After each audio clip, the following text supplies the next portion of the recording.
நம பார்வதி பதையே ஹர ஹர மகாதேவா. தென்னாடுடைய சிவனே போற்றி, என் நாட்டவர்க்கும் இறைவா போற்றி.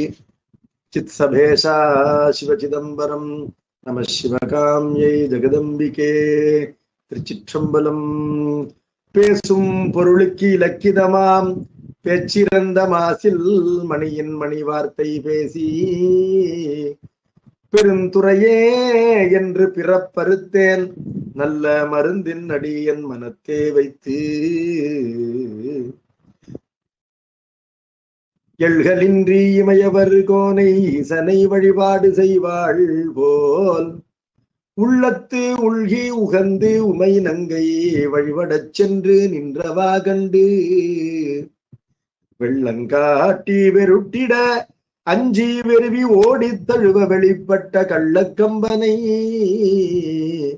எங்கள் பிரானை காண கண் அடியேன் பெற்றவாறே. மதிவளரு சடைமுடி மன்றுளாரை முன் துதி செய்யும் நாயன்மார் தூய சொன்மலர் பொதிநலன் நுகர்த்தரு புனிதர் பேரவை விதிமுறை உலகினில் விளங்கி வெல்கவே.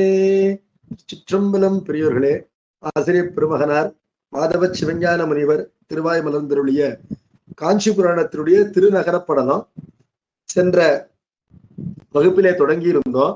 12 பாடல்கள் பார்த்திருந்தோம். அதுல யானை பந்தி என்று சொல்லப்படுகின்ற யானைகளை கட்டுகின்ற இடம், அதனுடைய வர்ணனையை செய்து வருகின்றார். 13வது பாடல், மழைப்புனல் தங்கள் மேல் ஊற்று மாமுகில் உழைச்சல வெகுண்டு எதிர் இறைப்பதொப்ப நீள் புழைக்கையில் நிறைய நீர் முகந்து போர்மத தழைச்செவி கரிகள் விண்தலத்து வீசுவ. அந்த யானை கூடத்தில் இருக்கின்ற யானைகள் எல்லாம் அவைகள் பருகுவதற்காக நீண்ட தொட்டிகளிலே நிரம்ப நீர் நிரப்பி வைத்திருப்பார்கள். யானையினுடைய உருவம் பெரியது என்பதனால அதற்கு வயிறு பெரியது, குடல் பெரியது என்பதனால பசியும் தாகமும் உருவத்தினால் யானைக்கு பெரிய அதிகமாவே இருக்கும். அது நிரம்ப நீர் குடிக்கும். நீர் குடித்து அந்த நீரினை வானத்தை நோக்கி ஒரு தாரையாக நீரூற்று போல துதிக்கையினாலே எரிந்து விளையாடி மகிழும். அது எதை போல் இருக்கின்றது தோன்றுகின்றது என்று கேட்டால், வானத்திலே செல்கின்ற மேகங்கள் அவ்வப்பொழுது மழை நீரை இந்த யானைகள் மேல் சொரிகின்றன. அதனால சினந்த இந்த யானைகள் எல்லாம் அந்த மேகங்கள் மீது அவை பொழிந்த நீரினை திருப்பி அடிப்பதை போல தங்கள் துதிக்கையினாலே நீர் தொட்டியிலிருந்து நீரினை உறிஞ்சி மேலே செலுத்துகின்றன என்று சொன்னார். போரிடுகின்ற தன்மை கொண்டது யானை, இயல்பாக மதம் கொண்டது யானை, தொங்குகின்ற செவிகளை கொண்டது யானை, கரமுடைய விலங்கு யானை என்ற பொருளை தரும் வண்ணம் போர் மத தழை செவி கரிகள் என்று இந்த பாடலிலே அந்த யானையை பற்றிய விசேடமானது காணப்படுகின்றது. அவை தங்களுடைய நீண்ட பொள்ளல், அதாவது ஓட்டை இருக்கின்ற கை, புழை கை என்று சொன்னார். புழை என்றாலும் பொள்ளல் என்றாலும் ஓட்டை. அந்த ஓட்டையுள்ள துதிக்கையிலே அந்த நீரினை உறிஞ்சி எடுத்து விண்ணை நோக்கி துப்பி மகிழ்கின்றன என்று பார்க்கின்றோம். 14வது பாடல், கரையடி சுவடெனும் கனகவட்டில்கள் நிறைய வாக்கிய மத நீரை செல்வர் போல் சிறையளி குலமெல்லாம் தெவிட்ட உண்டு வாழ்ந்து அரை பெரு வளர்த்தன அம்பல் வீதியே. கரை வல்லினர, அதற்கு பல பொருள். ஒரு பொருள் கரை என்பது நம்முடைய துணியில படுகின்ற கரை, அது ஒண்ணு. இன்னொன்று உரல். உரல் போலும் பாதங்களை கொண்டது யானை. அந்த யானையானது நடந்து செல்லும் பொழுது பூமியிலே பதிந்து அங்கு சுவடு உண்டாகின்றது. மண் பூமி தானே, அதனால சுவடு உண்டாகின்றது. அந்த சுவடு ஒரு பள்ளமாகின்றது. அந்த பள்ளம் எப்படி காணப்படுகின்றது? பூமி பொன்னிறம் கொண்டது. சைவ சித்தாந்த சாத்திரப்படியும் இயல்பாக நல்ல சுத்தமான மண்ணோ மணலோ வீதிகளிலே இருக்கும் பொழுது பொன்மயமாக காணப்படும். அந்த பொன்மயமான வீதியிலே இந்த யானைகளுடைய அடிச்சுவடு பள்ளமாக பதிந்திருப்பது பொற்கிண்ணங்கள் பூமியிலே பதித்ததை போல காணப்படுகின்றன. பொற்கிண்ணங்கள், அந்த பொற்கிண்ணங்களிலே வரிசையாக செல்கின்ற யானைகள் தங்களுடைய மதநீரினை சொரிந்தபடியே செல்கின்ற காரணத்தினாலே அந்த மதநீர்கள்லாம் அந்த யானையினுடைய அடிச்சுவடுகளாகின்ற பொற்கிண்ணங்களிலே நிரம்பி காணப்படுகின்றன. அந்த மதநீருக்கு நல்ல ஒரு மனமும் சுவையும் உண்டு. அதனை பறக்கின்ற வண்டுகள் அறியும் என்பதனால் அந்த வண்டுகள் எல்லாம் அந்த பொற்கிண்ணங்களிலே வாய் வைத்து இந்த மதநீரினை கூட்டம் கூட்டமாக குடிக்கின்றன. அது எப்படி இருக்குன்னா, செல்வர் பணக்காரர்கள்லாம் வீட்டுல என்ன பண்ணுவாங்க, அவங்க தங்க கிண்ணத்துல மது அருந்துவார்கள். அந்த மதுவினை போன்ற ஒரு நறுமணம் கொண்டது இந்த யானையினுடைய மத நீர். அவர்கள் தங்க கிண்ணத்தில் தானே அருந்துவார்கள். அதே போல அந்த செல்வந்தர்களை போல இந்த வண்டுகளும் பூமியிலே பதிக்கப்பட்ட தங்க கிண்ணங்களிலே ஊறியிருக்கின்ற மது போன்ற அந்த மதநீரை இடையராது அருந்துகின்ற ஒரு வளப்பமான காட்சியை கொண்டது ஆம்பல் வீதி என்றார். ஆம்பல் என்றால் யானை. அந்த யானைகள் செல்கின்ற வீதி இப்படிப்பட்ட காட்சியை கொண்டது என்று சொன்னார். 15வது பாடல். கொடையினில் கீழ்ப்படும் கொண்டல் யாவையும் தடைபட சிறையிலிட்டாங்கு சார் கடுநடை இருமுறச் செவி நன்றவாய் களிறு அடையவும் பிணித்தன அளவில் கூடமே. இந்த யானைகள் எல்லாம் கட்டி போட்டிருக்கிறத பார்த்தா எப்படி தோணுதா, நிரம்ப நல்ல மனதோடு கார்காலத்திலே கொட்டி தீர்க்காது லோபியாக கஞ்சத்தனமாக இருக்கின்ற அந்த மேகங்களை எல்லாம் அவற்றினுடைய கஞ்சத்தனத்திற்காக வானருலக தலைவராகின்ற இந்திரன் பூமியிலே சிறையிட்டதை போல யானைகள் எல்லாம் இந்த யானை பந்தியிலே அவற்றினுடைய பெரிய காலிலே ஏதாவது ஒரு காலிலே சங்கிலியினால கட்டி போட்டிருப்பாங்க. அந்த யானைகள் பார்ப்பதற்கு குண்டு குண்டா கருப்பான மேகமே பூமியில் வந்து உட்கார்ந்த மாதிரி இருக்குது. இப்ப மேகங்களை பூமியிலே சிறையிட்டதை போல காணப்படுகின்றன. மேகங்களை பூமியிலே சிறையிட்ட மன்னன் ஒருவன் உண்டு. அவன் உக்ரகுமார பாண்டியன். அவன் என்ன செய்தான், இந்திரனுடைய வாகனமாகின்ற மேகங்களை பூமியிலே சிறையிட்டான் என்று பார்க்கின்றோம். அதே போல இந்த மன்னனாலே பூமியிலே சிறையிடப்பட்ட மேகங்களைப் போல இந்த யானைகள் காணப்படுகின்றன. யானைகள் எப்படிப்பட்டவை என்று கேட்டால், கடுநடை, வேகமாக நடக்கின்ற கதி நடையினை கொண்டவை. எந்த யானையும் மெதுவா நடக்காது, அது ரைட் ராயலா வேகமாகத்தான் நடக்கும்.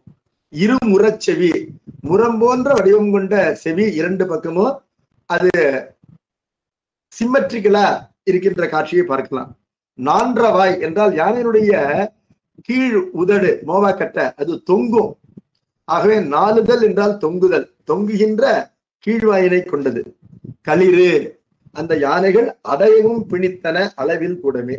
அந்த யானைகள் நிரம்ப கட்டப்பட்டு காணப்படுகின்றன எண்ணில்லாத யானை கூடங்களிலே. யானை கூடங்களுக்கும் எண்ணிக்கை இல்லை, ஒவ்வொரு யானை கூடத்திலே கட்டப்பட்டிருக்கின்ற யானைகளுக்கும் எண்ணிக்கை இல்லை என்பது பொருள். அப்ப யானை படை சிறந்து விளங்குகின்ற நாடு தொண்டை நாடு. அந்த யானைப்படையானது இங்கு வந்து காஞ்சிபுரத்திலே காணப்படுகின்றது என்பது பொருள். அடுத்தது குதிரை பந்தியை பற்றி கூறுகின்றார். குதிரைகள் கட்டப்பட்டிருக்கின்ற பந்தி, பந்தி என்றால் வரிசை, குதிரையை லாயம் என்றும் கூறுவார்கள். அது எப்படி காட்சி கொண்டிருக்கு அப்படின்னு கேட்டா, கரியுமிழ் விலாழியும் காய்சி நக்கடும் பரிவுமிழ் விலாழியும் பாய்ந்து சேரு செய் திருவலாம் அன்னலார் சீரடி சுவடு உருகெழு தாமரை தோற்றம் ஒக்குமே. கரி என்றால் கரத்தை கொண்ட விலங்கு யானை. அது உமிழ்கின்ற விலாழி, விலாழி என்றால் எச்சில், அதாவது வாய் நீர், நுரைக்கின்ற வாய் நீருக்கு விலாழி என்று பெயர். விலங்குகளுக்கு நிரம்ப எச்சிலானது உண்டாகும். அதுல யானைக்கு உண்டாகின்ற வெண்மயமான அந்த எச்சில் நீரும் காய்சி நக்கடும் பரியும் விலாழியும், சினக்கின்ற சினம், அதாவது காய் சினம், சுடுகின்ற நெருப்பு என்பதை போல, அதாவது தனியாது இருக்கின்ற நெருப்பு, தனியாத சினம் என்பது காய் சினம். அப்படிப்பட்ட சினத்தை கொண்டது யானை. குதிரை, அந்த கடும் பரி என்றால் வேகமாக செல்கின்ற குதிரை, அது உமிழ்கின்ற விலாழியும், அதனுடைய வாய் நுரை நீரும், அதனுடைய வாய் நுரையும் பாய்ந்து, இந்த இரண்டு நுரைகளும் பூமியிலே பாய்ந்து சேரு செய்தெருவலாம், பூமியில இருக்கின்ற மண்ணோடு கலந்து சொத சொத என்று சேராகி இருக்கின்றன தெருக்கள் எல்லாம். அந்த தெருக்களில் தான் அழகான பெண்கள் நடந்து செல்கின்றார்கள். அவருடைய பாதங்கள்ல சிறியனவாக இருக்கின்றன. எப்பொழுதுமே பெண்களுக்கு பாதம் என்பது சிறிய சைஸா இருக்கணும். அது அவர்களுக்கு சிறப்பு. சிறுமை பிளஸ் அடி சீரடி என்று கூறுவார்கள். அவருடைய சின்ன கால்கள் அந்த சேற்றிலே பதிய அந்த சுவடு எப்படி காணப்படுதுன்னா, இவருடைய பாத ஒளியினாலும் பாதத்தினுடைய மனத்தினாலும் அந்த சேற்றிலே பூத்த செந்தாமரை போல அந்த சுவடுகள் காணப்படுகின்றன. சுவடு என்பது ஒரு இம்ப்ரெஷன் தான், அங்கு மலர் இல்லை. இருந்தாலும் பூமி முழுவதும் சேராகி இருக்கின்றது. அந்த சேற்றிலே நடந்து செல்கின்ற பெண்களுடைய பாத சுவடுகள் இம்ப்ரெஷன்ஸ் ஆங்காங்கு காணப்படுகின்றன. அந்த காணப்படுகின்ற சுவடுகள் எல்லாம் சேற்றிலே பூத்திருக்கின்ற செந்தாமரை மலர்கள் போல பார்ப்பதற்கு காணப்படுகின்றன என்று சொன்னார். சுலவு கொய்யுளை அடிச்சுவடு தோறும் மேல் கலனையின் உக்க செம்மணி கதிர்ப்பன பல சுடர் தகழிகள் பரப்பி வைத்தன குலவு நல் வளர்த்தன குந்த வீதியே. குந்தம் என்ற சொல்லுக்கு குதிரை என்பது ஒரு பொருள். குந்தம் என்ற வடமொழி சொல்லுக்கு குருந்த மரம் என்பது பொருள். இது குந்தம் என்ற தமிழ் சொல் என்று கொள்ள வேண்டும்.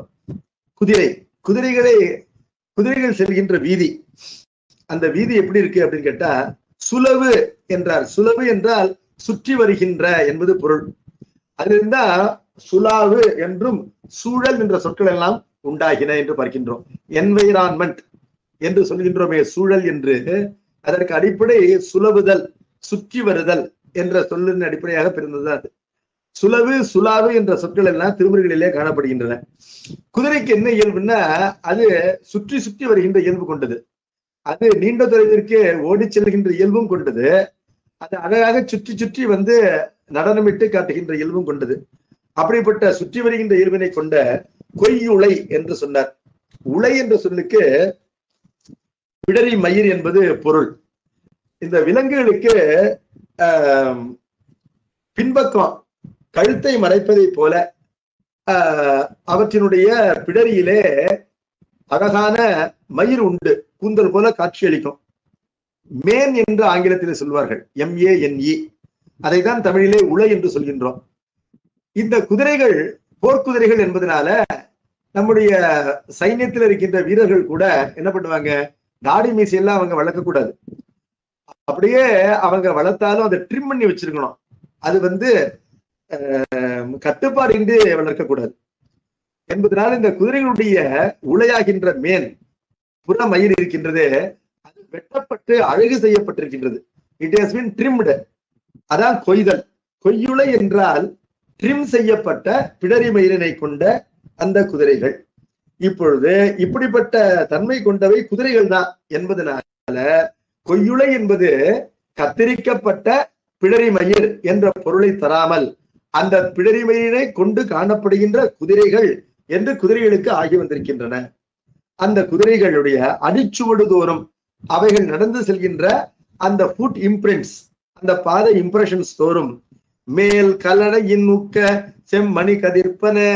அந்த குதிரைகள் மீது வீரர்கள் ஏறி செல்வதற்காக ஒவ்வொரு குதிரையுடைய முதுகிலும் ஒரு சீட்டு போட்டிருப்பாங்க. குதிரை முதுகில நேரடியா உட்கார்ந்தா நமக்கு 2 தொடையினுடைய இடைப்பகுதியும் வலி உண்டாகிவிடும். அதனுடைய முதுகு கரடு முரடா இருப்பதனால என்பதனால குதிரையின் முதுகின் மேல ஒரு ஸ்கொயர் டைப்பு சீட் போட்டிருப்பாங்க. அந்த தவிசின் மீதுதான் ஏறி வீரர்கள் அமர்வார்கள். அந்த தவிசிற்கு கலனை என்று பெயர். நாய்மேல் தவிசிட்டு நன்றாய் பொருட்படுத்த தீமேனி யானைக்கே சென்றூதாய் கொத்தும்பி என்பது திருவாசகம். ஒரு போர் வீரன் வெளியிலே செல்லும் பொழுது குதிரை மீதுதான் ஏறி செல்வான்.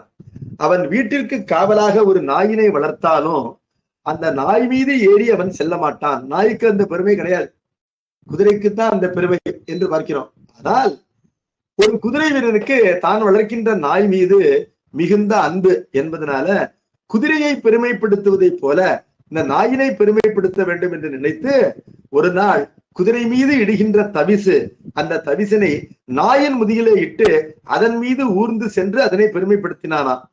அதை போன்று பெருமான் என்னை பெருமைப்படுத்தினார்.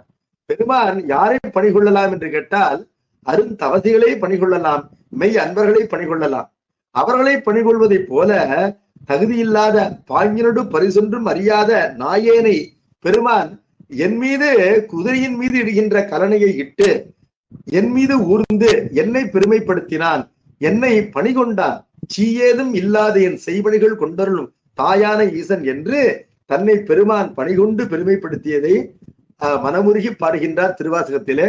பாடும் பொழுது நாய்மேல் தவிசிட்டு நன்றாய் பொருட்படுத்த தீமேனி யானைக்கே சென்றுதாய் கொத்துமே என்பார். அந்த தவிசுதான் கலனை என்று சொல்லப்படும். அந்த கலனை பணக்கார மன்னர்கள் ஏறி செல்கின்ற குதிரை மீது இடுகின்ற கலனை எப்படி இருக்கும்?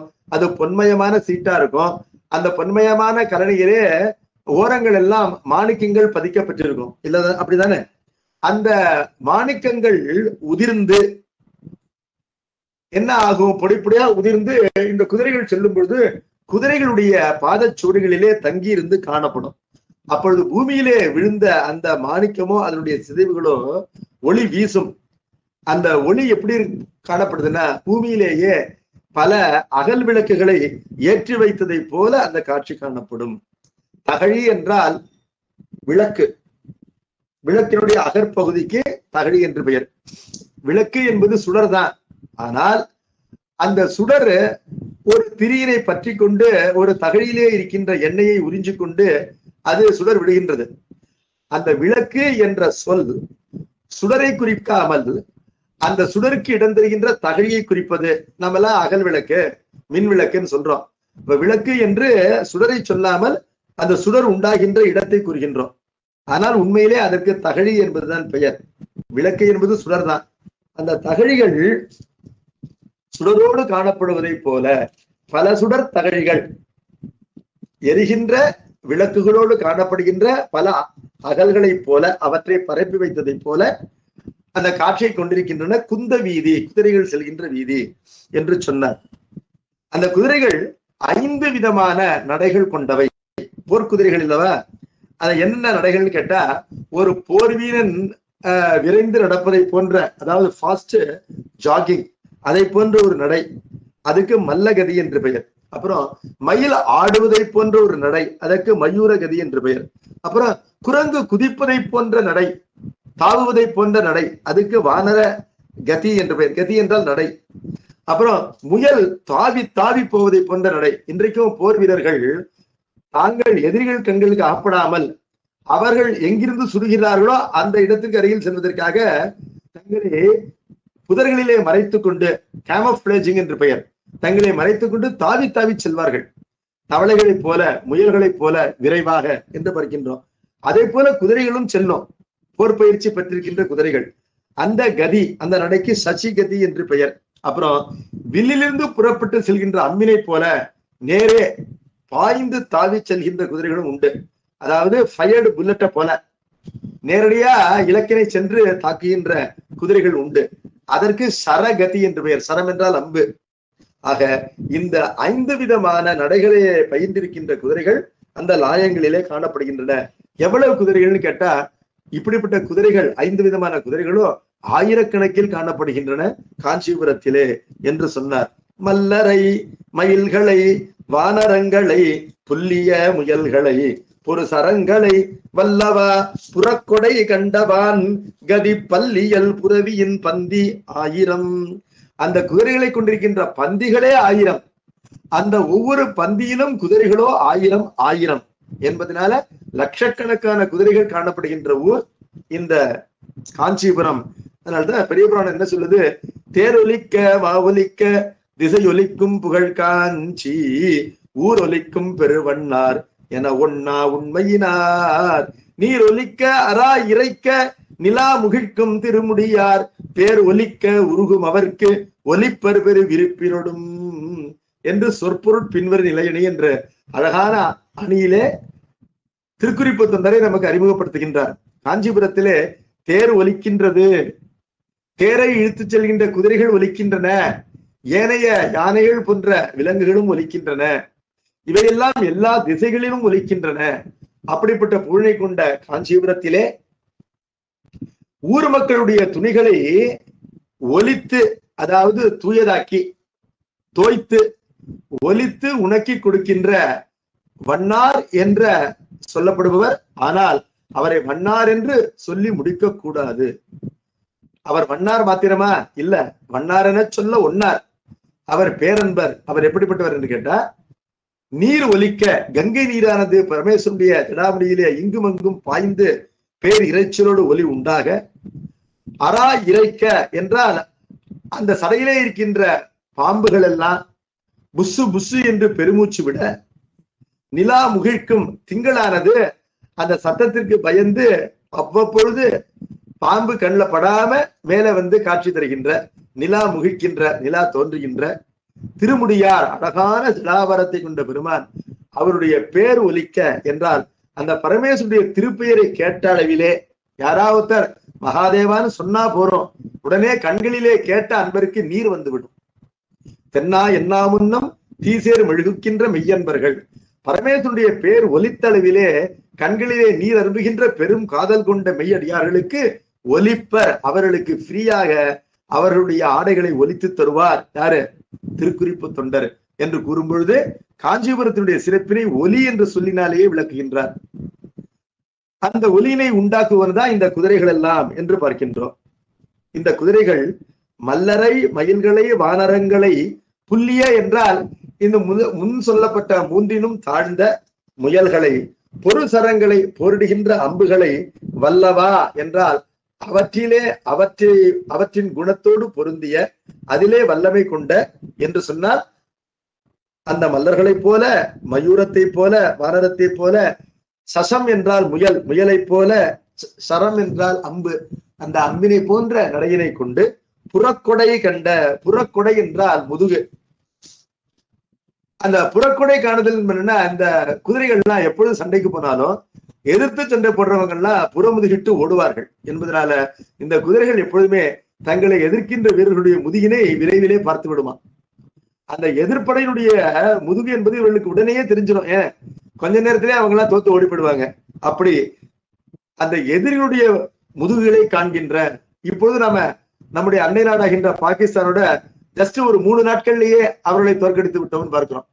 அதே போல இந்த குதிரைகள்லாம் மிக எளிதிலேயே பகைவருடைய முதுகினை காண்கின்ற ஆற்றல் கொண்டவை. புறக்கொடை கண்ட.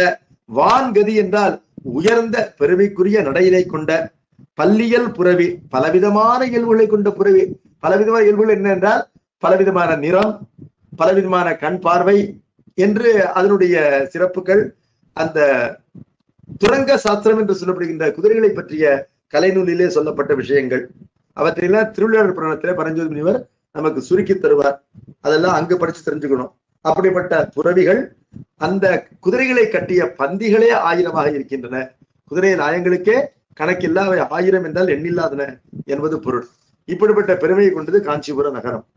அப்புறம் தேர், யானைப்படையை சொன்னார், தேர்ப்படையை குதிரைப்படை சொன்னார். அடுத்து தேர்ப்படைக்கு வருகின்றார்.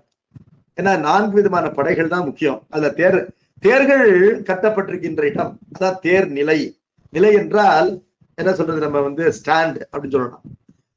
Auto stand, car stand, 2 wheeler stand, cycle stand என்பது போல சேரியட் ஸ்டாண்ட். தேர்களை கட்டியிருக்கின்ற ஸ்டாண்டுக்கு வருவாங்க. மதக்கிரி தனை முயல் வயங்கொள் காதையை புதுக்க வீங்கு ஒரு இருள் ஒளி பொலிவை பற்றி ஈர்த்து அதிர்ப்பதென்று உளங்கொள கரியவாம் குரகத தொகை பற்று பொன் தேர் கணக்கில. மதகிரி தனை முயல் வயங்கொள் காதையை புதுக்க. மதங்கொண்ட கிரி என்றால் மலை. மதங்கொண்ட மலை என்பது என்ன? யானை. கைமலை, கைகொண்ட மலை என்பது என்ன? யானை. அப்பொழுது மலை போன்று உருவம் கொண்டது. ஆனால் மலைக்கு மதம் கிடையாது, இதற்கு மதம் உண்டு என்பதனால மதகிரி என்பது யானை. இந்த யானையை முயல் வயங்கொள் காதை, முயலானது வெற்றி கொண்டதா, அப்படிப்பட்ட ஒரு கதையானது சொல்லப்படுகின்றது காஞ்சிபுரத்துல. அப்படின்னா காஞ்சிபுரத்துல எண்ணில்லாத அற்புதங்கள் இருக்கின்றனவா, அந்த விம்மிதங்கள் என்று சொல்வார்கள். அவற்றையெல்லாம் இந்த புராணத்துல இறுதியில விம்மித படலம்ங்கிற ஒரு படலத்துல நம்முடைய ஆசிரியர் தொகுத்து கூறுவார். இதற்கு முன்னோடியாக திருக்குறிப்புத்துன்ற புராணத்துல காஞ்சிபுரத்தில் இருக்கின்ற விம்மிதங்கள், அந்த விம்மிதங்களிலே ஒரு சில சொல்லப்பட்டிருக்கின்றன. பலவற்றையும் இந்த காஞ்சிபுரம் பின்னால் கூறப்போகின்றது. அதிலே ஒன்று என்னன்னு கேட்டா, இந்த யானையை முயல் துரத்திய கதை.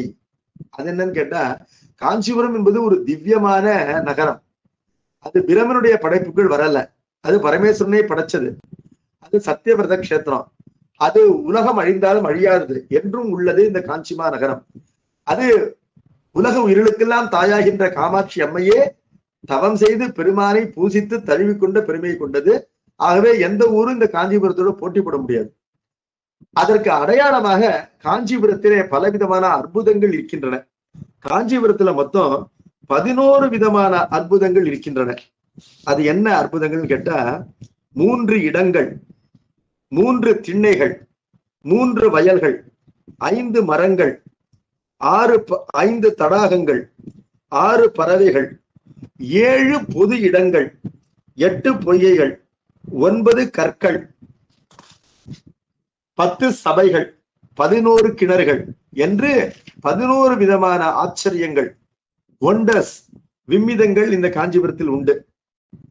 அதுல 7 பொது இடங்கள் அப்படிங்கிறதுல இந்த ஒரு இடம் யானையை முயல் துரத்திய இடம் அப்படின்னு தான் அர்த்தம். யானைக்கு ஒரு காலம் என்றால் பூனைக்கு ஒரு காலம் உண்டு என்று ஒரு பழமொழி உண்டு. அதாவது யானை மெலிந்து போவதும் உண்டு, பூனை வலிமை பெறுவதும் உண்டு. அதே போல காஞ்சிபுரத்தில் இருக்கின்ற 7 சிறப்பான இடங்களிலே ஓரிடத்திலே தேவர் பேசுவது நமக்கு காதுக்கு கேட்கும். தேவர்கள் உருவம் இல்லாமல் எல்லா இடத்திலும் இருக்கிறார்கள். இப்ப நான் பேசுற இந்த ரூம்லயே இருக்காங்க, நீங்க கேட்கிற உங்க ரூம்லயே இருக்காங்க. தேவர்கள் எல்லா இடத்திலும் உருவமின்றி இருக்கிறார்கள். அவர்கள் தங்களுக்குள் பேசிக் கொள்கிறார்கள், ஆனால் நமக்கு கேட்காது. காஞ்சிபுரத்திலே ஓரிடத்திலே தேவர்கள் பேசுவது கேட்கும். ஓரிடத்திலே நாகலோகம் தோன்றும், பாம்புகள் வாழ்கின்ற உலகமானது காட்சிக்கு வரும். ஓரிடத்திலே அடைந்தவருக்கு திசை மயக்கம் உண்டாகும், கிழக்கு மேற்கு தெரியாது. ஓரிடத்திலே நெய் விடாமலேயே விளக்கு எரியும். திரியில வெண்ண நெருப்ப வச்சா போறோம், எரிஞ்சுக்கிட்டே இருக்கும். ஒன்றில் பாதலத்தோர் பேசுதல் கேட்கும், இன்னொன்னுல பூமிக்கு அடியில இருக்கிற நாகலோக வாசிகள் பேசுவதெல்லாம் கேட்கும். ஓரிடத்திலே நீங்காத தேவ துந்திபிகள் முழங்கும், அந்த ஓசை கேட்டுக்கொண்டே இருக்கும். அதே போல இன்னொரு இடத்திலே யானையை முயல் துரத்தும் அப்படின்னு அர்த்தம். அந்த இடத்திற்கு வர வரையிலும் யானைக்கு யானை பலம், முயலுக்கு முயல் பலம். ஆனால் காஞ்சிபுரத்துல இந்த ஒரு இடத்திற்கு வந்த பிறகு மட்டும் யானை வலிமை குன்றும், முயலுக்கு வலிமை அதிகமாகும். அதாவது உலகிலே வலிமையற்றவர்களை வலியவர்களாக செய்கின்ற ஓரிடம் உண்டு காஞ்சிபுரத்துல. அந்த இடத்துல எளியவர்கள் வலியவர்களை வென்று விடுவார்கள். அப்படிப்பட்ட அற்புதமானது நிகழும் என்று பார்க்கின்றோம். இது காஞ்சிபுரத்துக்கு மட்டுமே உள்ள சிறப்பு. அதை போல ஒளிதானே இருளை துரத்தும். எப்பொழுதுமே யானைதான் முயலை துரத்தும். ஆனா காஞ்சிபுரத்துல ஒரு இடத்துல முயல் யானையை துரத்துகின்றது அப்படின்னு நம்ம பார்க்கிறோம். அப்படிப்பட்ட ஒரு ஸ்பெஷல் இடம் இருக்கு. அதே போல உலகத்திலே எல்லா ஊர்களிலும் இருளை ஒளி துரத்தும். ஒரு விளக்கை ஏற்றி வச்சீங்கன்னா இருளானது மடியும். அது இருளை ஒளி துரத்தி விரட்டி விட்டது என்று நாம் கருதலாம். ஆனால் இங்கு இருளானது ஒளியினை பற்றி இழுத்து கொண்டு ஓடுவதை போல காட்சியை பார்க்கின்றோம். என்னன்னா, பொன்மயமான தேர்கள் எல்லாம் பற்றி எறிகின்ற நெருப்பை போல ஒளிர்கின்றன.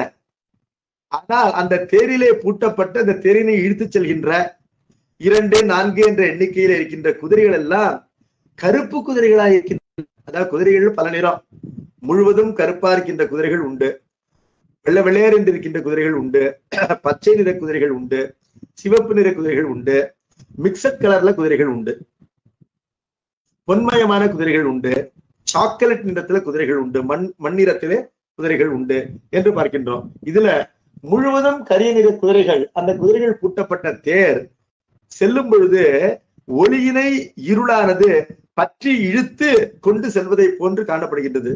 இப்படி நடக்குமா அப்படின்னு கேட்டா ஏன் நடக்காது? இந்த காஞ்சிபுரத்துலதான் ஒரு இடத்துல யானையை முயல் துரத்துதே.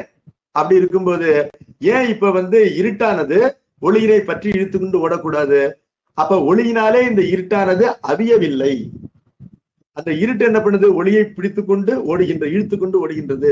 இந்த காட்சி காஞ்சிபுரத்தில் தான் கிட்டும் என்பதை போல எண்ணில்லாத தேர்களிலே கரிய நிற குதிரைகள் பூட்டப்பட்டு அவை செலுத்தப்படுகின்றன என்று இந்த 19வது பாடலிலே நமக்கு சொன்னார். காஞ்சிபுரத்தில் இருக்கின்ற ஏனைய விம்பிதங்களை சுருக்கி சொல்றேன். 3 இடங்கள். அது என்னன்னு கேட்டா, ஒரு இடத்துல நம்முடைய சென்ற பிறவிகளிலே நம்முடைய தகப்பன்மார்களை எல்லாம் நாம் காணலாம். இன்னொரு இடத்துல சென்ற பிறவிகளிலே நம்மை பெற்றெடுத்த தாய்மார்களை காணலாம். இன்னொரு இடத்துல பல பிறவிகள் தோறும் நமக்கு மாமா, மாமி, அத்தை, சித்தப்பா, பெரியம்மா என்று உறவினர்களாக அமைந்தவர்களை எல்லாம் நாம் காணலாம். அதாவது அங்கு சென்று நாம் விரும்பி வேண்டினால் அந்த காட்சியானது நமக்கு கிட்டும். அப்படிப்பட்ட ஸ்பெஷல் பிளேசஸ் இருக்கின்றன. 3 திண்ணைகள் இருக்கின்றனவா. ஒன்று தன்னை அடைந்தவர்களுக்கு சோறும் நீரும் கொடுக்கும். பசிச்சதுன்னா அந்த திண்ணையில போய் உட்கார்ந்தா போறோம், நல்ல சாப்பாடு, நீர்வெட்கைக்கு நல்ல பருகுகின்ற நீர், அக்வாகார்டு வாட்டரா கிடைக்கும். இன்னொரு திண்ணையில அமர்ந்தால் விரும்பியவற்றை எல்லாம் கொடுக்கும். நல்ல வஸ்திரம் வேணும், பைக் வேணும் அப்படின்னு கேட்டா அதெல்லாம் கிடைக்கும். ஒன்று ஊமையை பேச செய்யும், பேசுபவனை ஊமையாக செய்யும். அப்படிப்பட்ட ஒரு திண்ணை இருக்கின்றது. ஆகவே 3 இடங்கள், 3 திண்ணைகள்.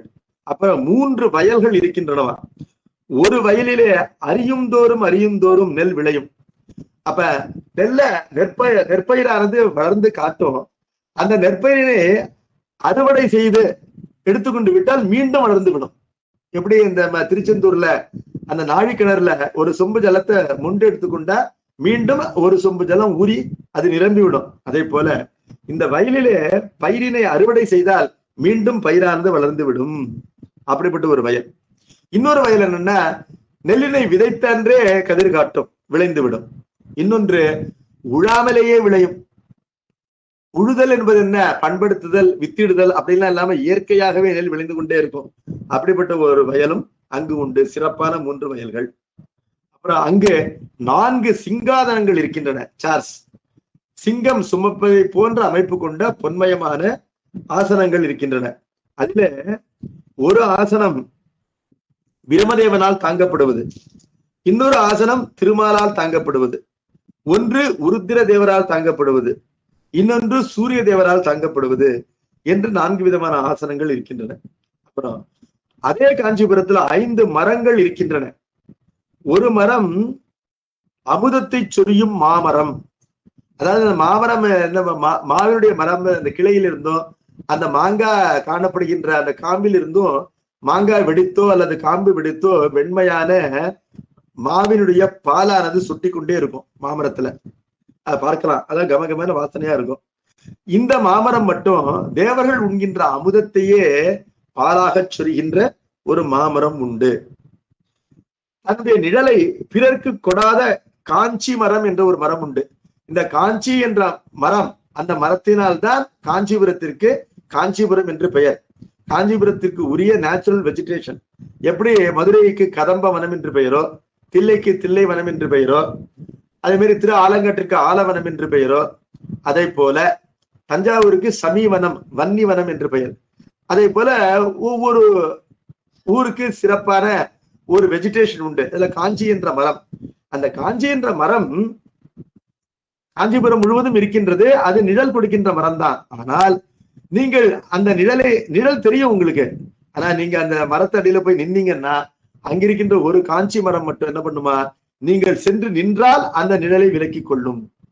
உங்க மேல வெயில் தான் அடிக்கும், நிழல் படாது. ஆனா நீங்க அதை விட்டு விலகிவிட்டால் அந்த மரத்திற்கு நிழல் உண்டு. அப்படிப்பட்ட அற்புதமான ஒரு மரமானது அங்கு இருக்கின்றது. பூக்காமலும் காய்க்காமலும் பழங்கள் தருகின்ற ஒரு புளிய மரம் இருக்கின்றது. பல வகையான பூக்களையும் தருகின்ற இலுப்பை மரம் ஒன்று இருக்கின்றது. அதாவது பல நிறத்திலும் இலுப்பும் பூ தவிர மற்ற பூக்களையும் தருகின்ற ஒரு இலுப்பை மரம் இருக்கின்றது. அப்புறம் பொன்மயமாக பூக்கின்ற அத்திமரம் ஒன்று இருக்கின்றது என்று இவ்வாறு 5 மரங்கள் சிறப்பாக அந்த ஊரிலே இருக்கின்றன. அப்புறம் அதே ஊரிலே 5 பொய்கைகள் இருக்கின்றன, குளங்கள், தடாகங்கள் இருக்கின்றன. ஒரு குளத்திலே இரவு நேரத்திலே தாமரை மலரும், அதே குளத்திலே பகல் நேரத்திலே ஆம்பல் மலர், அதாவது குவளை மலர் மலரும். இன்னொரு குளத்திலே ஒரே நாளத்திலே, நாளம் என்றால் தண்டு, அந்த தண்டிலே 3 தாமரை மலர்கள் மலரும். ஒரு தாமரை மொட்டிற்கு ஒரு தண்டு தேவைப்படுகின்றது. அப்படி இல்லாமல் இந்த கேரளால இருந்து சில விளக்கெல்லாம் வருது. நம்ம தியாகராஜா கோயில்ல, மற்றபடி நம்ம தூத்துக்குடியில கூட பெருமான் சங்கரராமலிங்கேஸ்வரர் கோயில்ல கருவறையில வச்சிருக்காங்க. 3 விளக்கு முக்கிளையாக இருக்கும். அந்த விளக்கை போல ஒரு தண்டிலிருந்து 3 மொட்டுக்களை கொடுக்கின்ற ஒரு தாமரை கொடி காணப்படுகின்ற குளமானது இருக்கின்றது இந்த காஞ்சிபுரத்திலே. ஒரு தண்டில் 3 தாமரைகள் மலரும். இன்னொரு குளத்தில தன்னிடத்தில் மூழ்கியவரை குரங்காக செய்யும். அந்த குளத்துல மூழ்கிட்டா வெளியில வரும்போது குரங்கா வந்துருவாங்க. அப்ப அந்த உரு மாறுவதற்கு என்ன பண்ணணும்? அருகிலேயே இன்னொரு குளம் இருக்கின்றது. அந்த குளத்தில் குளித்தால் இந்த புதிய வானர உரு நீங்கி பழைய மனித உருவானது கிடைக்கும். இன்னொரு குளம் தண்ணில் மூழ்கினுடைய உறவினருக்கு நன்மை தரும். பொதுவா நாம ஒரு இடத்துல புண்ணிய தீர்த்தத்தில் ஸ்நானம் பண்றோம்னா அந்த புண்ணியம் நமக்கு. இந்த குளத்துல மட்டும் நாம ஸ்நானம் பண்ணா நம்ம சேர்ந்தவங்களுக்கு புண்ணியம் போய் சேரும். அப்படிப்பட்ட ஒரு குளம் இருக்கின்றது. ஒரு குளம், அந்த குளத்திலே நாம் குளிப்பதனாலேயே நம்முடைய பகைவர்களுக்கு தீங்கு விளைகின்றது. அப்படியே 5 விதமான தடாகங்கள் இருக்கின்றன. அப்புறம் 6 பறவைகள் இந்த காஞ்சிபுரத்திலே வினோதமாக இருக்கின்றன. அவை யாவை அப்படின்னு கேட்டா, மழை பெய்யாத காலத்தில் அகவி அகவி மேகத்தை வரவழைக்கின்ற மயில் ஒன்று இருக்கின்றது. பொதுவா எல்லா ஊர் மயிலும் மேகத்தை பார்த்து கூவி ஆடும். ஆனா இந்த மயில் மட்டும் என்ன பண்ணும்? நல்ல கடுமையான கோடை காலம், மழை நின்று போய்விட்டது. அந்த பஞ்ச காலத்திலே மழை வேண்டும் என்று இந்த மயிலை போய் கேட்டால் இந்த மயில் அகவினால் மேகம் மழையை கொடுக்கும். அப்படிப்பட்ட தவ வலிமை கொண்ட ஒரு மயில் அந்த ஊரில இருக்கின்றது. வேதங்களை எல்லாம் நன்கு அறிந்த கிளி ஒன்று உள்ளது. அது வேத பாராயணமே செய்யும். ஜோதிட சாஸ்திரம் முதலிய அங்கங்களை எல்லாம் கூறுகின்ற ஒரு ஆந்தை இருக்கின்றது. எல்லா ஞானத்தையும் உணர்ந்த ஒரு புறா இருக்கின்றது. நல்ல இசையிலே வல்ல ஒரு நாகன வாய்ப்புள் ஒன்று இருக்கின்றது. அதுக்கு இசை சாத்திரத்தினுடைய இலக்கணமும் தெரியும். பொதுவா நாகன வாய்ப்புள் நன்றா பாடும், ஆனா அதற்கு சாத்திர அறிவு கிடையாது. இந்த நாகன வாய்ப்புள்ளுக்கு இசை நூல் இலக்கணமும் தெரியும். விரும்பியவற்றையெல்லாம் தருகின்ற சக்கரவாக புல் என்ற ஒரு பறவை இருக்கின்றது. சக்கரவாகம் என்பதுதான் அன்றில் என்று தமிழிலே சொல்லப்படும். பகன்றில் என்று தேவாரம் கூறுகின்றது. அதாவது ஆணும் பெண்ணும் சேர்ந்தேதான் இருக்கும். ஒரு பறவை இறந்து விட்டால் இன்னொரு பறவை பிரிவு ஆற்றாது உடனேயே கீழே விழுந்து தன் உயிரை மாய்த்து கொள்ளும். அப்படிப்பட்ட பேரன்பு கொண்டவை இந்த அன்றில் பறவைகள் என்பதனால பகன்றில் என்று இதற்கு பெயர். தேவாரத்துல சம்பந்த பெருமான் பயன்படுத்துகின்றார். பகுக்க முடியாத அன்றில் என்பது பொருள். சக்கரவாகம் என்பது வடமொழி பெயர். இந்த அன்றிலுக்கு இன்னொரு சிறப்பு என்னன்னா, இது சக்கோரம் என்ற பறவை அது மேகத்தினுடைய நீரை மட்டுமே உண்டு வாழும். அதே போல பூமிக்கு வராமல் மரத்தினுடைய கிளையிலேயே வாழ்கின்ற சிறப்பு கொண்டவை இந்த சக்கரவாக புல்.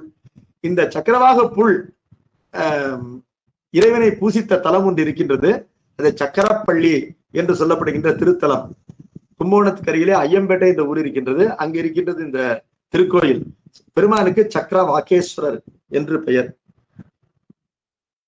நாம் விரும்பியவற்றெல்லாம் நமக்கு வரமாக அளிக்கின்ற சக்கரவாக புல் ஒன்று இந்த காஞ்சிபுரத்தில் இருக்கின்றது.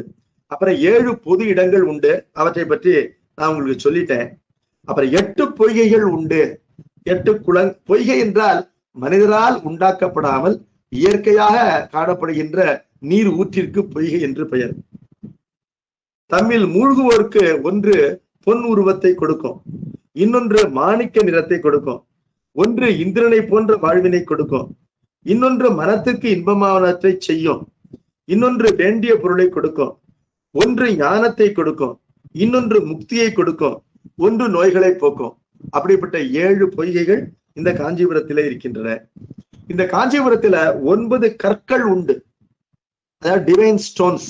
அவை யாவைன்னு கேட்டா, ஒன்று தீண்டினவர்களை தேவர்களாக ஆக்கிவிடும், ஒன்று பாம்பினுடைய விடத்தை போக்கும், ஒன்று எல்லா விதமான சித்திகளையும் கொடுக்கும். அதாவது அனிமா மகிமா கரிமா லகிமா என்ற 8 வகையான சித்திகளையும் ஒரு கல்லானது கொடுக்கும்.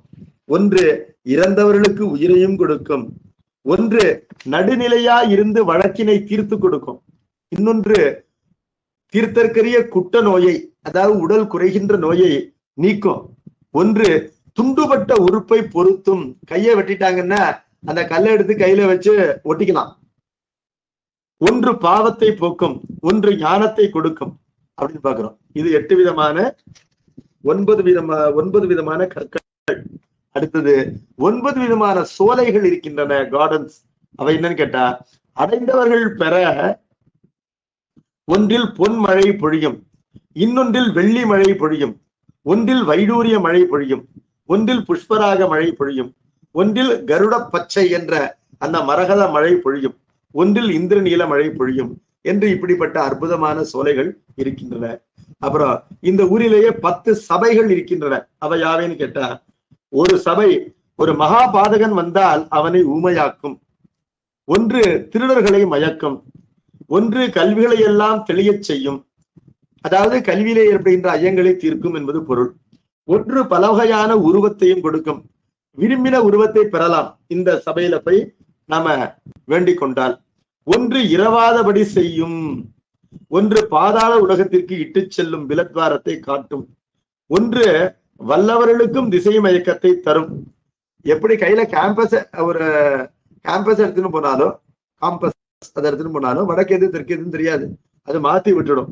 ஒன்று பொன்னும் மாணிக்கமும் ஆகிய மழையை பெய்யும், ஒன்று பகலை இரவாகவும் இரவை பகலாகவும் காட்டும், ஒன்று தன்னிடத்து வந்தவர்களை பிறர் காணாதபடி செய்யும். நம்ம 10 பேரா போறோம், 10 பேரா போயிட்டோம்னா நம்மள மீதி இருக்கிற 9 பேர் பார்க்க முடியாது, அப்படி செய்யும். அப்படிப்பட்ட இடமானது இருக்கின்றது. அப்புறம் 11 கிணறுகள் இருக்கின்றன. அந்த 11 கிணறுகள்ல ஒன்று தயிராக இருக்கும், ஒன்று பாலாக இருக்கும், ஒன்று நெய்யாக இருக்கும், ஒன்று தேனாக இருக்கும், ஒன்றிலே கருப்பஞ்சாறு இருக்கும். ஒரு கிணறு முக்தி நெறியை தரும், ஒன்று சுவர்க்க நெறியை தரும், ஒன்று ஏனைய உலகங்களை காட்டும், ஒன்று நிழலை பிணிக்கும். நிழலை பிணித்தல்னா என்னன்னா, பொதுவாக குனிஞ்சு பார்க்கும்போது அந்த கிணத்து ஜலத்துல நம்முடைய நிழல் தெரியுமா இல்லையா? பார்ப்பவனுடைய நிழல் தெரியாது.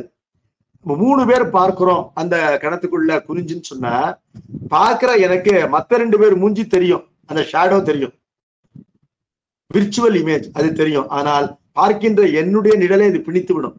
என்னுடைய முகம் தெரியாமல் மற்ற இவருடைய முகம் தெரியும். அதே போலவே என்னுடைய நண்பர்களுக்கு எப்படி தெரியும்? பார்க்கின்ற நண்பனுக்கு அவருடைய முகம் தெரியாது, ஏனைய இருவருடைய முகம் தெரியும். அப்படிப்பட்ட வினோதம் அற்புதம் கொண்டது இந்த கிணறு. அதுதான் நிழலை பிணித்தல் என்று சொல்லப்படுவது. ஒன்று வித்தில்லாமல் நிலத்தில் முளையை உண்டாக்கும். அப்ப அந்த கிணத்து நீரை பாய்ச்சினால் விதைக்காமலேயே விரும்புகின்ற பயிரானது விளையும். ஒன்று வந்தவர்களை மீண்டு போகச் செய்யும். இவையன்றியும் தன்னிடத்தில் எண்ணெய் இட்டால் வேறொரிடத்தில் தன்னிடத்தில் எள்ளை இட்டால் வேறொரிடத்தில் எண்ணெய் எடச் செய்யும் செக்கும். உயிர்கள் செய்யும் வினை பயனை தாமே கொடுக்கும் கல்லொன்றும் கல்லாலாகிய பாவை ஒன்றும், அதாவது பொம்மை ஒன்றும் உள்ளன. காஞ்சியை காவல் செய்யும் வைரவ கடவுளின் நடனத்தினால் அவரது பாதச் சிலம்பில் இடையராது ஒருபால் கேட்கும். இவை போன்ற அதிசயங்கள் எடுத்துக்காட்டாக சொல்லப்பட்டவைதான். எண்ணி முடியாத அற்புதங்கள் கொண்டது அந்த திவ்ய நகரமாகின்ற காஞ்சிபுரம் என்பதனை பார்க்கின்றோம். இப்படிப்பட்ட காஞ்சிபுரத்துல 20வது பாட்டுக்கு வருவோம். எரிமணி சோதியுள் மூழ்கி ஈர்த்து செல் பரிகளை காண்கிலர் பார்த்து சூரனூர் திருவுடை இந்திர ஞால தேர்கொள் என்று ஒரு செல்லு தேர் உலப்பில் வீதியே. சில இப்ப நம்ம கருப்பு குதிரைகள் இட்டு செல்கின்ற பொன்மயமான தேர்களை பற்றி படித்தோம் 19வது பாட்டுல. வேறு சில தேர்களை செக்கச்சவேல் என்று நெருப்பு வடிவத்திலேயே மாணிக்கம் போன்ற நிறம் கொண்டிருக்கின்ற குதிரைகள் இழுத்து செல்கின்றன என்பதனால அந்த குதிரைகள் இழுத்து செல்வதே காணப்படல. அவை மிக வேகமாக இழுத்து செல்கின்ற காரணத்தினாலே அந்த பறக்கின்ற குதிரைகளுடைய சிவந்த நெருப்பு போன்ற ஒளியினால தேர் ஒளியோடு கலந்து தேர் குதிரை இல்லாமல் தானே ஒழுவதை போன்ற பிரமை மயக்கமானது உண்டாகின்றது.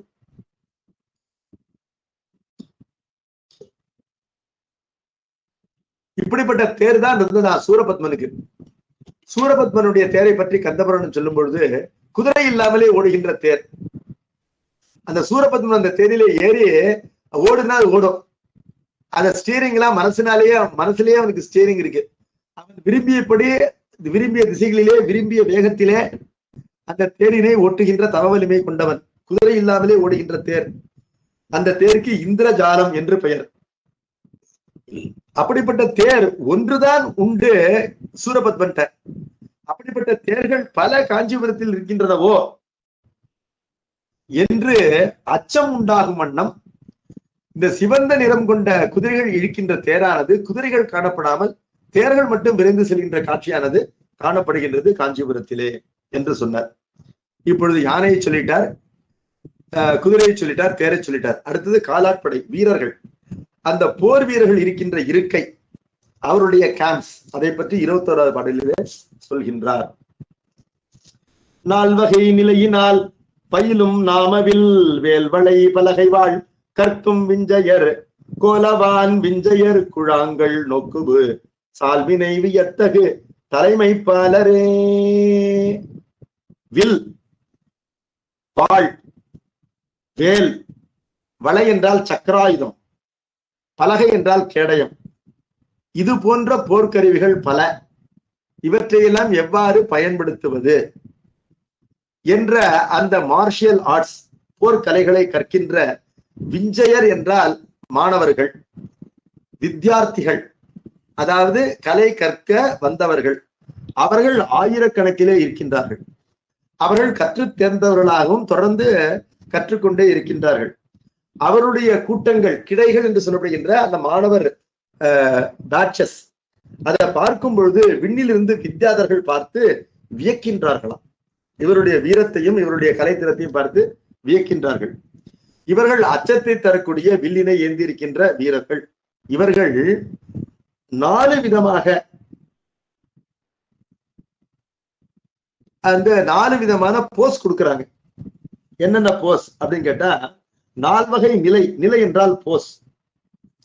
அது என்ன போஸ் அப்படின்னு கேட்டா, பஞ்சாச்சம், ஆலீடம், மண்டலம், பிரத்யாலீடம் என்று நூல்களிலே கூறப்பட்டிருக்கின்ற 4 வகையான போஸ்களிலே இருக்காங்க. பொதுவா நமக்கு ட்ரில் கிளாஸ்ல அட்டென்ஷன் அப்படின்னு சொல்லுவாங்க. 2 காலையும் சேர்த்து வச்சு கழுத்து இடுப்பெல்லாம் ஒரே நேர்கோட்டில் இருக்கிற மாதிரி விரைச்சு நிற்போம். அப்புறம் ஸ்டாண்டர்ட் ஈஸ். ஸ்டாண்டர்ட் ஈஸ்னா தளர்த்தி கொண்டு நில்லுங்கிறதுனால 2 காலையும் அகட்டி கொண்டு ஈஸியா நிற்போம். இதுதான் நமக்கு சொல்லித்தராங்க. ஆனா இங்க வீரர்கள் எப்படி இருப்பாங்கன்னா,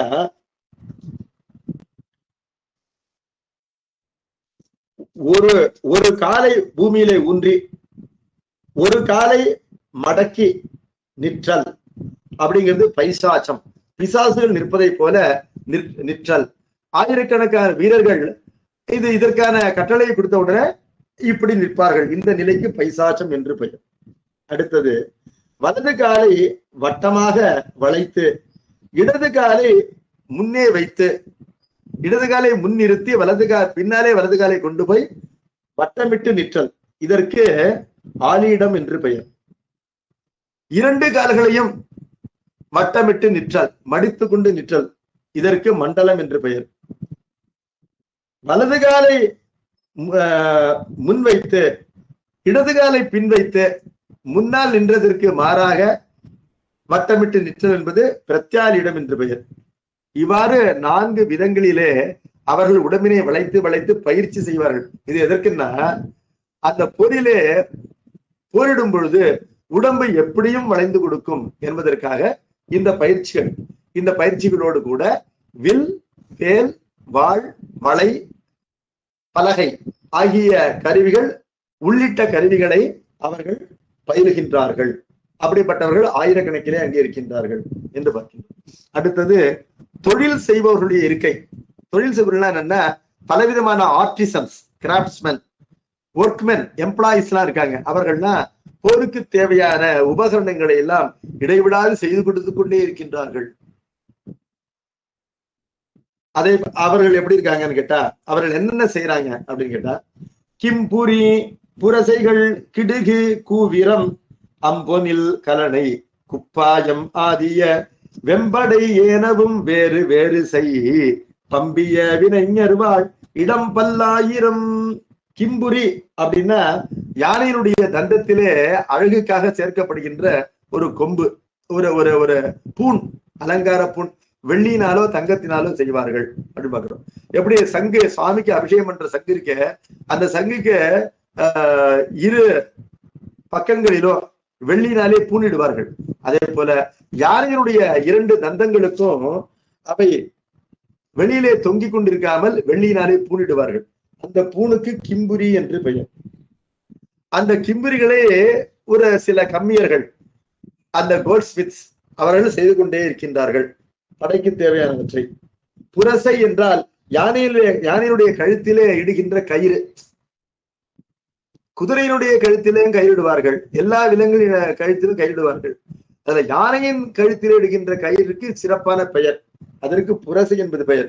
அது நல்ல தாம்பு, அந்த தேங்காய் நாரினாலே பெரிய தாம்பு கயிறாக செய்யப்பட வேண்டும், சிறப்பாக செய்யப்பட வேண்டும் யானைக்கென்று. அதனை அவர்கள் செய்கின்றார்கள். கிடுகு, கிடுகு என்றால் தேரின் மரச்சுற்று, அதாவது தேர்கள் எல்லாம் மரத்தினால் ஆனவை. அந்த தேரானது வேகமாக ஓடும் பொழுது அது இடையிலே நெகிழ்ந்து கொள்ளக்கூடாது என்பதற்காக ஒரு மரத்தினாலேயே பட்டை அந்த தேரினை சுற்றி அதனுடைய தேர் தட்டு என்ற இடத்திலே ஒரு கவச்சம் போல இட்டு ஆணியினாலே செருகப்படும், ஒரு பெல்ட் போல, தேருக்கு பெல்ட் இடுவதை போல. அதற்கு கிடுகு என்று பெயர். அந்த கிடுகினை உண்டாக்குகின்ற மரக்கொல்லர்கள் இருக்கின்றார்கள், கார்பெண்டர்ஸ். அம்பொனில் கலனை, அழகான பொன்மயமான கலனைகள். கலனை என்பதை ஏற்கனவே பார்த்திருக்கின்றோம். போர்க்குதிரைகளுடைய முதுகிலே இடப்படுகின்ற சீட்ஸ், தவிசுகள், அவற்றை பொன்மயமாக செய்கின்ற பொற்கொல்லர்கள் இருக்கின்றார்கள். குப்பாயம், குப்பாயம் என்று சொன்னால் என்ன? குப்பாயம் என்றால் கவச்சம். போர் வீரர்கள் எதிர் வீரர்கள் அனுப்புகின்ற அம்பு தங்களுடைய நெஞ்சிலே குத்தி உயிரை போக்கிவிடாமல் தங்களுடைய நெஞ்சினை காப்பாற்றிக் கொள்வதற்காக இட்டுக்கொள்கின்ற கவச்சம், அதுதான் குப்பாயம். வெள்ளை கலிங்கத்தர், பள்ளி குப்பாயத்தர் அன்னே என்னும். குப்பாயம் என்பது கவச்சம், அது இங்க ஆக்சுவலா சட்டை, கழுத்திலிருந்து இடுப்பு வரையிலும் ஒன்று போல் இருக்கின்ற சட்டை. அதான் வெள்ளை கலிங்கத்தர், வெண்திரு முண்டத்தர், பள்ளி குப்பாயத்தர். பள்ளி என்பது என்னன்னு கேட்டா, அரேபியா முதலிய மேற்குப்புற நாடுகளிலே வாழ்கின்ற மக்களுக்கு பள்ளிகள் என்று பெயர். அவர் அழிகின்ற சட்டைக்கு பள்ளி குப்பாயம் என்று பெயர். பெருமான் குதிரைகளை விற்பதற்காக அந்த திருப்பெருந்துறைக்கு அருகிலே இருக்கின்ற தொண்டி, மிமிசல் போன்ற கடற்கரை பட்டணங்களுக்கு கொண்டு வந்தான் இல்லையா? அப்ப வந்தபோது அந்த அரேபியன் ஹார்ஸ்மேன் அவருடைய உருவத்துல வந்திருப்பார் என்பது தெரிகின்றது. அதனாலதான் வெள்ளை கலிங்கத்தர், வெண்மயமான ஆடை அணிந்தவர், வெண்திரு முண்டத்தர். ஆனா பெருமான் திருநீலணிந்தான் வருகின்றார். பள்ளி குப்பாயத்தர், அரேபியர்களை போன்ற குப்பாயம் கொண்டிருக்கின்றார் என்று பார்க்கின்றோம். அந்த குப்பாயம் என்பது வீரர்களுக்கு அவசியம் தேவைப்படுகின்ற ஒரு கவச்சம். அதனை சட்டை, அந்த சட்டையினை உண்டாக்குகின்றார்கள். அதனை உண்டாக்குகின்ற கம்மியர்கள், வேலைக்காரர்களும் இருக்கின்றார்கள். இது தவிர வெம்படை ஏனவும் என்றால் பலவிதமான படைக்கலன்களை உண்டாக்கின்றார்கள். வில், வாழ், வேல், வளை, பலகை முதலிய படைக்கலன்களை உண்டாக்கின்றார்கள். இவற்றையெல்லாம் நிரம்ப செய்கின்றார்கள். இதெல்லாம் 10, 15 பத்தாது. பெரிய சண்டைகளுக்கு வேண்டும் என்றால் ஆயிரக்கணக்கிலே இவற்றை செய்து கொண்டே இருக்க வேண்டும். இந்த ஃபேக்டரிஸ் எல்லாம் ரன் ஆகிட்டே இருக்கு. எங்க? காஞ்சிபுரத்துல. பம்பிய என்றால் நெருங்கிய விளைஞர் என்றால் கிராப்ட்ஸ்மேன், ஆர்டிசன்ஸ். அவர்கள் வாழ்கின்ற இடம் பல்லாயிரக்கணக்கிலே அந்த காஞ்சிபுரத்திலே இருக்கின்றன. சரி. நடைநகம் முதலிய உலவும் நாம நீர் புடைநகர் பழம் இது புகன்றும் திங்கள் ஏர் உடைநக மழை நிகர் ஓதியார் பயில் இடைநகர் வளம் இனி இயம்பலுற்றதே. இதுவரையிலும் புடைநகர் என்றால் ஊருக்கு வெளியிலே இருக்கின்ற பகுதி, நகர்ப்புடை இருக்கின்ற பகுதி, அதனுடைய வளத்தினை சொன்னோம். நடை நகம் முதலிய உலவும். நகம் என்ற சொல்லுக்கு பல பொருள். அதுல இங்கு மலை என்பது பொருள். ந கச்சதி இது நகஹா, ஓரிடத்திலிருந்து இன்னொரு இடத்திற்கு போகாது என்பதனால மலைக்கு நகம் என்று பெயர். ஆனால் நடக்கின்ற மலை என்றால் என்ன? அது யானை. பொதுவாக மலை என்பது நடக்காது. ஆனால் நடக்கின்ற மலை என்றால் அது யானை. ஆகவே நடைநகம் என்பது யானை. யானை முதலிய படைகள் உலவுகின்ற நாம நீர் என்றால், நாமம் என்றால் அச்சம், வலிமை. அச்சத்தை உண்டாக்கின்ற வலிய நீர் புடைநகர், நீர்நிலைகளோடு கூடிய புறநகர் வளம் இது. அந்த புறநகரத்தினுடைய வளம் இது. என்ன காரணம்னா, இந்த யானை பந்தி, குதிரை லாயம் இதெல்லாம் ஊருக்கு சற்று வெளியிலே இருக்கின்றன என்பது பொருள். இவற்றை புகன்றும், இவற்றை சொல்லிய பிறகு திங்கள் ஏர் உடை, திங்களுடைய அழகினை வெற்றி கொள்கின்ற, அதனை உடைக்கின்ற நகமழை நகமழை நிகர் ஓதியார். நகம் என்றால் விரல் நகம், நெயில்ஸ். அந்த உகிர் என்று சொல்லப்படுகின்ற விரல் நகம், அது மழை நிகர் என்றால் மழையை போல் கிளாசியாக இருக்கின்ற அழகான பெண்களுக்கு நகம் என்பது கிளாஸ் போல இருக்கும், கண்ணாடி போன்ற நகம் கொண்டவர்கள். அவர்களுடைய ஓதியார் என்றால் நீண்ட கூந்தல் கொண்டவர்கள். அவர்கள் பயில்கின்ற இடைநகர் என்றால் ஊரினுடைய உட்புறம். பெண்கள் எங்கு காணப்படுவார்கள்? உள்ளூருக்குள்ளே காணப்படுவார்கள், வீதிகள் தோறும் காணப்படுவார்கள், மாடங்கள் தோறும் ஆடிக்கொண்டும் பாடிக்கொண்டும் காணப்படுவார்கள். அப்படிப்பட்டவர்கள் காணப்படுகின்ற இடைநகராகின்ற ஊரினுடைய உட்புறத்தின் வளத்தினை இனி நாம் இயம்பலுற்றதே நாம் சொல்ல புகுகின்றோம் என்று சொன்னார். இடைநகருடைய சிறப்பினை கூறுகின்றார் 4 பாடல்களால. குடமுலைக்கெதிரென்றோதும் குறும்பையை வெகுண்டு மின்னார், பொடியிடி உலக்கை மீ போய் புடைத்தன, மீளா முன்னம் முடிமிசை அதிரத்தாக்கி சிந்து முப்புடைக்காய் தங்கி இங்கு இடர் இடர் கெதிர் செய்வோரின் வியத்தக எங்கும் ஓங்கும். குடம் போன்ற முறைகளை கொண்டிருக்கின்ற அழகான பெண்கள், அவருடைய முறைகளுக்கு எதிர் பகை என்று சொல்லப்படுகின்ற தென்னங்குறும்பை, அந்த தென்னங்குறும்பியை வெகுண்டு அவற்றை மின்னார், மின்னலை போன்ற விடை கொண்டிருக்கின்ற பெண்கள் பொடியிடி உலக்கை மீ போய் புடைத்தன. அவர்கள் ஸ்நானப்போடு இடிப்பதற்காக வைத்திருக்கின்ற உலக்கை என்பது என்ன பண்ணிச்சா, மேல பறந்து போய் புடைத்தனவா. அதாவது இவர்கள் தென்னஞ்சோலையில அந்த நிழலிலே இருந்து கொண்டு உரலிலே மஞ்சள் போன்றவற்றை இடித்துக் கொண்டிருக்கின்றார்கள் உலக்கினால. இந்த உலக்கை என்ன பண்ணுது, உலக்கை போய் இவர்கள் இடிக்கின்ற உயரத்திற்கு தாழ்ந்து இருக்கின்றன அந்த தென்னை மரங்கள். அத சில தென்னை மரங்கள் கீழே வந்திருக்கும். இந்த உலக்கை போய் என்ன பண்ணுது, அந்த தென்னங்குறும்பில போய் இடிக்குது. அது இடிப்பதற்கு ஒரு காரணம் கற்பிக்கின்றார். இந்த பெண்களுடைய முறைக்கு பகையாக இருக்கின்றன என்பதனால அவற்றை இடிக்க வேண்டும் என்று இந்த பெண்களுடைய கையில இருக்கின்ற உலக்கைகள் மேலும் கீழும் வரும்பொழுது அவை போய் இந்த குறும்பையை இடித்தன, புடைத்தன என்று சொன்னார். ஆனால் அந்த அவ்வாறு இடிக்கப்பட்ட உடனே அந்த குறும்பைகள் என்ன பண்ணதா, நமக்கு துன்பம் செய்பவருக்கு நாம் எதிர் துன்பம் விளைக்கின்ற இயல்பு கொண்டவர்கள் தான் உலகத்திலே அதிகம் இருக்கின்றார்கள்.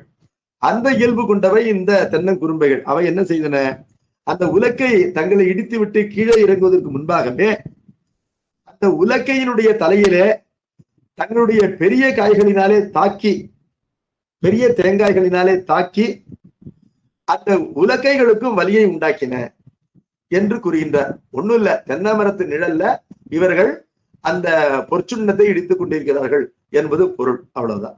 பெண்கள் எல்லாம். 25வது பாடல். கோல்வளை கரங்க கொங்கை அசைதர குலைய கூந்தல் மேலணி கலகலென்ன வியர்வழ உயிர்ப்பு நீள வால்வரி புனை வந்தாடும் மாதரார் செயல் காண்தோறும் கால்வரி கடலினார்க்கு காமம்மி கூறும் மாதோ. பெண்கள் எல்லாம் ஆடிக்கொண்டும் பாடிக்கொண்டும் இருக்கின்றார்கள். அவர்கள் வரிசையாக அணிந்திருக்கின்ற வளையல்கள் எல்லாம் ஒலிக்கின்றன. கோல் வளை என்றால் வரிசையாக அணிந்திருக்கின்ற வளையல்கள். அவை ஒலிக்கின்றன, கரங்க ஒலிக்க. அவ்வாறு அவர்கள் ஆடும் போதும் பாடும் பொழுதும் கொங்கைகள் அசைகின்றன, கூந்தல் குலைகின்றது, அவிழ்கின்றது. அவர்கள் அணிந்திருக்கின்ற ஆபரணங்கள் எல்லாம் கலகல என்று ஒலி செய்கின்றன, அந்த தோடுகள் எல்லாம்.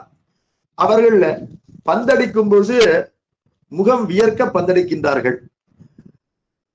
அந்த ஆட்டத்தினாலும் பாட்டத்தினாலும் பெருமூச்சு விடுகின்றார்கள், நீண்ட மூச்சு விடுகின்றார்கள்.